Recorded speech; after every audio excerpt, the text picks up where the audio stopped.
오늘의 말씀, 출애굽기 11장 1절에서 10절까지 말씀입니다.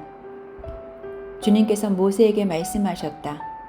내가 이제 바로에게와 이집트 땅 위에 한 가지 재앙을 더 내리겠다. 그렇게 한 다음에야 그가 너희를 여기에서 내보낼 것이다.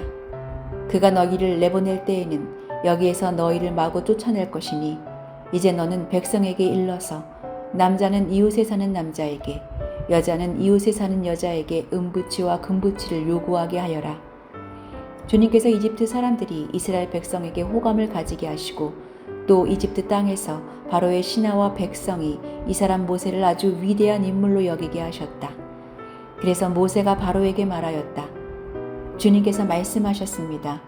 내가 한밤중에 이집트 사람 가운데로 지나갈 것이니 이집트 땅에 있는 처음 난 것이 모두 죽을 것이다.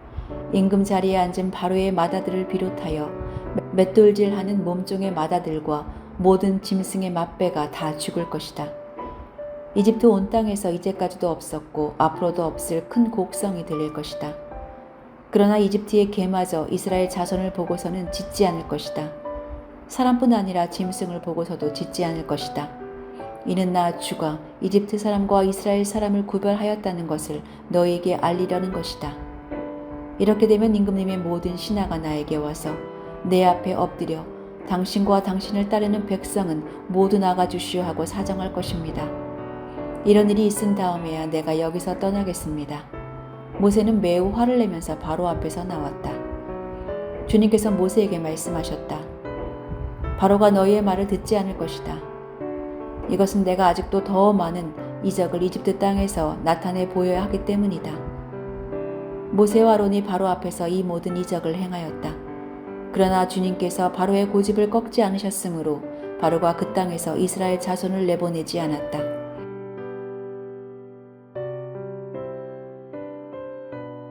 학자들은 학문을 거인의 어깨를 딛고 올라서는 행위라고 말합니다. 현대의 어떤 학자라도 과거 위대한 학자들의 연구 결과에 근거해서 벽돌 한 장을 더 쌓아 올릴 뿐인 것이라는 의미입니다. 이것은 매우 중요한 개념입니다. 그러나 이런 태도가 경직화되면 조선시대의 모든 유학의 흐름 중에서도 유독 송나라 주자가 세운 성리학만을 바른 것으로 보고 그의 이론을 신성시하면서 다른 다양한 의견은 사문난적이라고 배척하는 것과 같은 결과를 가져옵니다. 아무리 위대한 스승, 지도자가 있을지라도 우리는 그를 숭배하는 것이 아니라 그를 세우신 하나님을 경배해야 하고 사람의 가르침이 아니라 하나님이 가르치신 말씀에 근거해서 모든 것을 행하는 자가 되어야 합니다. 오늘 본문은 10장 마지막 절에 모세가 바로에게서 나가기 전 그에게 하나님의 마지막 심판으로 장자의 죽음을 알리는 내용이 기록되어 있습니다.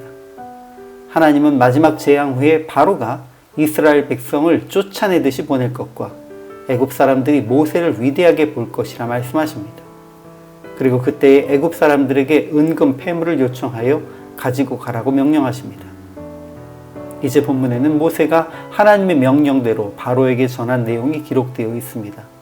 모세는 가장 높은 곳에 있는 바로의 장자로부터 가장 낮은 맷돌 뒤에 있는 여종의 장자까지 또 모든 가축의 처음 난 것까지 모두 목숨을 잃게 된다는 재앙을 선포하고는 노하여서 바로에게서 나옵니다. 9가지 재앙으로 인해 마실 것과 먹을 것이 모두 사라지고 사람도 가축도 병이 들어 고통받는 가운데 이제 마지막 선포된 심판은 온 땅에 장자가 죽는다는 파국적인 재앙입니다.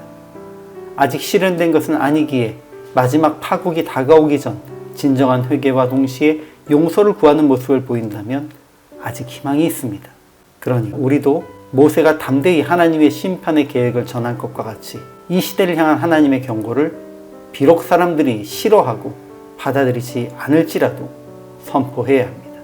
그러나 애굽의 왕 모든 신하는 마지막 하나님의 권능의 심판을 경험한 후에야 진정으로 두려워하며 모세를 향해 경배하고 절할 것입니다.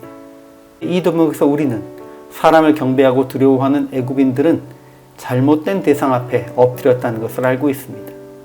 그들이 엎드려 경배해야 할 진정한 대상은 하나님이십니다. 사람은 어떤 상황 속에서도 경배의 대상이 되어서도 어떤 사람을 경배해서도 안 됩니다. 물론 하나님께서 모세를 애굽 땅에 있는 바로와 그의 신하의 또 백성의 눈에 위대하게 보이도록 하시겠다고 약속하셨습니다. 그러나 이것이 모세의 위대함, 탁월함 때문이 아니라 철저히 하나님의 능력에 힘입은 것이라는 것을 기억해야 합니다. 모세가 끝까지 하나님의 은혜를 입은 지도자로 설 수 있었던 이유도 이런 상황 속에서 스스로 교만해지고 경배를 받음을 즐기지 않았기 때문입니다. 어떤 위대한 사람도 하나님이 세우실 뿐입니다. 그러니 우리는 사람의 권위를 의지하거나 스스로 높임받는 것을 즐거워하지 않고 오직 주님 앞에 겸손하고 모든 영광을 주님께만 돌리는 자가 되어야 합니다.